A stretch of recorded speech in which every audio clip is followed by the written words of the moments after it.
The Minnesota Vikings and Dan Bailey have agreed to restructure the contract, and this is a huge move for the Minnesota Vikings. And yes, we are getting closer and closer, and I'm going to talk about it every day until the Vikings sign Joe Thuney. We are getting closer and closer. Joe Thuney, it's getting better and more likely. Joe Thuney, obviously, we know is likely to hit the free agent market. He's only 28. He's been in the NFL for 5 years now, I believe. He is ready. If the Minnesota Vikings are able to get Joe Thuney, bring him on this offensive line, this will be a difference maker. And it is getting closer and closer to this actually happening. So let's take a look at Britton Colquitt's contract. He took a massive pay cut. Like this was a big pay cut. Now, when you look at the whole contract as a whole, it doesn't help the cap space a whole lot. I mean, it's helpful, but it doesn't do a whole lot for the Vikings cap space. But he took a league minimum for a 10-year punter. He took a league minimum. So let's take a look at this contract. Britton Colquitt, punter, 36 years old, well, going to be this upcoming season, is going to make only $1,075,000 or $0.075 million in the 2021 season. And this is a big pay cut, and he wanted to stay with the team. This is clearly a pay cut that he's willing to stay with the team. And obviously the Vikings, what happened here was the Vikings offered him this contract restructure and said, if you don't take this, we're going to cut you. And I did expect the Vikings to actually cut Britton Colquitt. This is something I've talked about on this podcast a lot, especially following the cut or the release of Dan Bailey. I expected Britton Colquitt to also be released with that, as typically when you cut kickers, you tend to also cut the punter too with it. And obviously the Vikings are making a lot of special teams moves here. And then his 2022 salary is $3.2 million. So obviously 2021, this is all guaranteed money. This is he's going to be with the team obviously 2021 and going to make all fully guaranteed money. And then $3.2 million in 2022. So typically restructuring contract, you're just kicking the money from one year to the next. It's just kicking the can to the next year. But really, this is not all guaranteed money, and this might be the last season that Britton Colquitt is with the Minnesota Vikings. Depending on how he performs this next season, he will play all 16 games, and depending on how he performs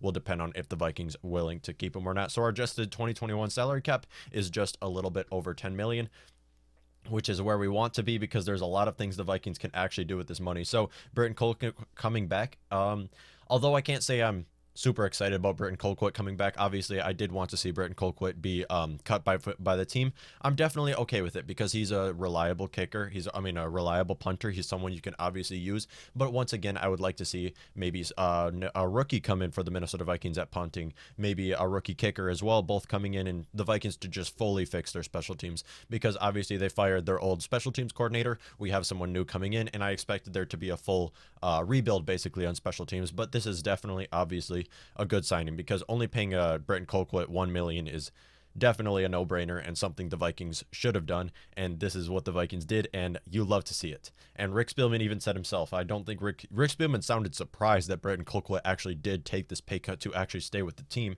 I'm pretty sure Rick Spielman was also expecting to actually release and move on from Britton Colquitt, as they did with Dan Bailey as well. So let's dig deep into this. Vikings, obviously, now having this $10 million, we are going to talk once again about how the Vikings will use this salary cap that we now have, and this is looking very promising, and this is definitely a free agent market that the Minnesota Vikings should be looking at for the offensive line. Specifically, Joe Thuney, left guard for the Patriots, 28 years old, will be this upcoming season. His market value, according to SpotRack, is $15.3 million, where obviously this would put the Vikings 5.3 against the cap.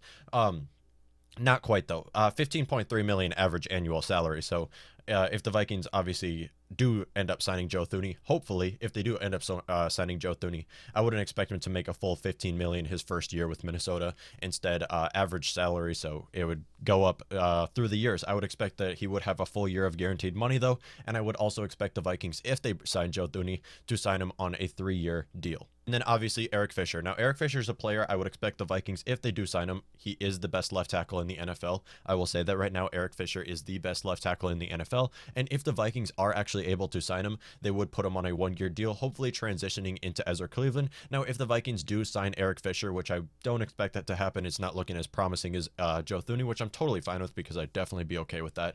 But bringing in him, obviously Vikings recently have cut Riley Reif. Bringing in Eric Fisher on a 1-year deal, transitioning into Ezra Cleveland is another possibility. Ezra Cleveland would start the 2021 season at left guard.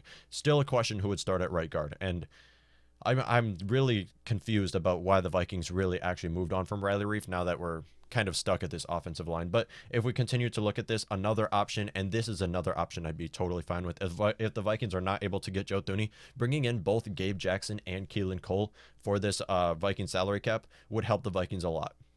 Now, Gabe Jackson played his last season at right guard. Vikings could bring him in, either use him at left guard or right guard. I would expect a 1 or 2 year deal for the Vikings to bring in Gabe Jackson, more of a transitional piece into possibly a rookie that they draft somewhere in this draft. Now, I don't want the Vikings to draft an offensive lineman until the 3rd round, unless they can draft Rashawn Slater. I would like to see the Vikings not draft an offensive lineman in the 1st round this year, instead go defense, and free agency is where the Vikings really need to focus on offensive line and wide receiver. And that's why if they are able to sign Gabe Jackson, according to Spot Rec, his market value is about $10 million, and the Vikings can sign him, either move him at left guard, right guard, one of the two. He's okay with starting at either guard position, and then bringing in Keelan Cole. Keelan Cole would be our wide receiver 3. He's only 28 years old, will be this upcoming season, and they can bring him in on a very cheap $5 million contract. And the reason why I say this is cheap is obviously $5 million. I would expect it to be more around like $6-7 million guaranteed, or $6 million annual average annual salary. But he would be our starting slot wide receiver. Of course, we do have Chad Beebe, we do have BC Johnson. I understand that. It's just if we suffer with an injury, we are screwed at the wide receiver position. Especially no longer having Kyle Rudolph, we are screwed at the receiver position if we suffer another injury with Adam Thielen, or God forbid, Justin Jefferson,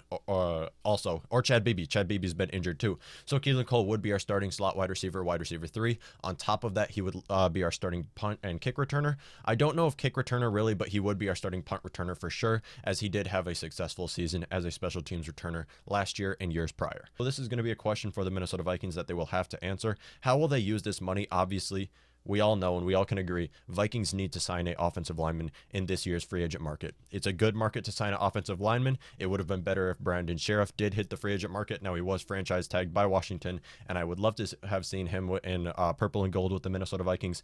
But once again, he was franchise tagged, so we have to look to these other guys, and we've been looking at Joe Thuney especially because he is the best offensive guard in this free agent market, and I would love to see the Vikings sign him. That would just help the Vikings so much. Just adding someone on the offensive line that you are confident in that's going to have a great season.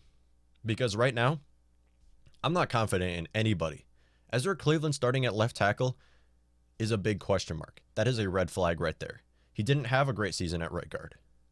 Look at the stats. He did not have a good season at right guard. And although he did okay blocking for Dalvin Cook, just like how I said about Garrett Bradbury, they did okay blocking for Dalvin Cook. But when it comes to protecting for Kirk Cousins, they allowed far too many sacks on the interior side of the line, giving Kirk Cousins less than 5 seconds inside the pocket, and that is not acceptable when you have a quarterback like Kirk Cousins.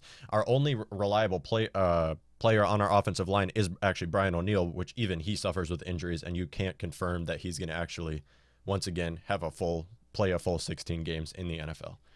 So, how do you guys feel about this? Because Britton Colquitt, obviously, we all can agree this was a good move to restructure Britton Colquitt's contract. Now, I would have liked to see Britton Colquitt get cut, but once again, paying him only $1.1 million is bare minimum, and that's exactly what you would like to see for the Minnesota Vikings. Let me know what y'all think.